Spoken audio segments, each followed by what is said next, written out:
سامعین ناظرین، infection control society آپ کی صحت کے لیے، آپ کی آگاہی کے لیے اور آپ کی توانائی کو بہتر رکھنے کے لیے کچھ مضامین غذائیت کے بارے میں بھی آپ کی سماعت کے لیے پیش کرتی ہے۔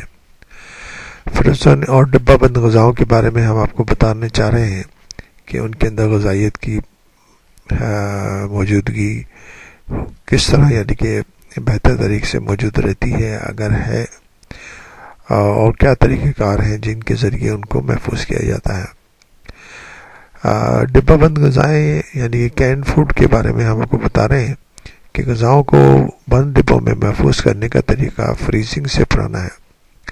یہ طریقہ 19 سینچری کے اوائل میں فرانسیسی بحریہ کے لیے کام کرنے والے ایک شخص نے ایجاد کیا تھا۔ ڈبے میں غذاؤں کو محفوظ کرنے کا طریقہ کیننگ 2 مراحل پر مشتمل ہوتا ہے۔ پہلے مرحلے میں غذاؤں کو اس انتہائی درجہ حرارت پر گرم کیا جاتا ہے کہ تمام جراثیم ختم ہو جائیں۔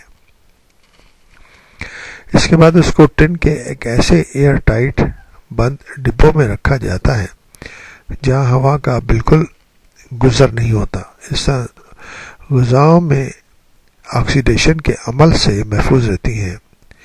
اس طرح غذائیں آکسیڈیشن کے عمل سے محفوظ رہتی ہیں اور خراب نہیں ہوتی۔ اس میں کوئی شبہ نہیں کہ ڈبے سے نکال کر کھائی جانے والی تمام غذائیں اس طرح کے مزیدار محسوس نہیں ہوتی جتنی ڈبے سے داخل ہونے سے پہلے ہوتی ہیں۔ بعض پھل اور سبزیاں 120 ڈگری سینٹی گریڈ کی گرمی برداشت بھی نہیں کر سکتی، اس لیے ان کو دیگر کیمیائی طریقوں سے جراثیم سے پاک کرنا پڑتا ہے، جس کے نتیجے میں وہ نرم ہو جاتی ہیں اور زیادہ لذیذ نہیں رہتی۔ گزشتہ چند اشروں میں بعض فوڈ مینوفیکچررز نے اپنی مصنوعات کو تادیر قابل استعمال رکھنے کے لیے اس میں نمک ملانا شروع کر دیا ہے۔ تاہم تمام برانڈ کے بند ڈبوں میں یہ اکثر صورتحال نہیں ہوتی۔ ان کو خریدتے وقت لیبل پر درج اجزائے ترکیبی پڑھ کر یہ جانا جا سکتا ہے کہ کون سی برانڈ صحت کے لیے زیادہ مفید ہے۔ منجمد غذاؤں کی طرح ڈبہ بند غذاؤں میں بھی ریشے اور غذائیت بخش اجزاء عموماً زیادہ ہوتے ہیں۔ بعض ریسرچ سے یہ معلوم ہوا ہے کہ کیروٹینز جو کینسر کی شرح اور آنکھوں کے مسائل کم کر سکتی ہے، جسم کو اس وقت زیادہ دستیاب ہوتے ہیں جب ان کو معمول کے درجہ حرارت سے زیادہ ڈبوں میں محفوظ کیا جاتا ہے۔ ڈبہ بند غذاؤں کی ایک اور خوبی یہ ہے کہ تازہ غذاؤں کے مقابلے میں ان کو پکانے میں وقت بھی کم صرف ہوتا ہے اور کچرا بھی نہ ہونے کے برابر ہوتا ہے، جبکہ قیمتیں بھی بہت کم ہوتی ہیں۔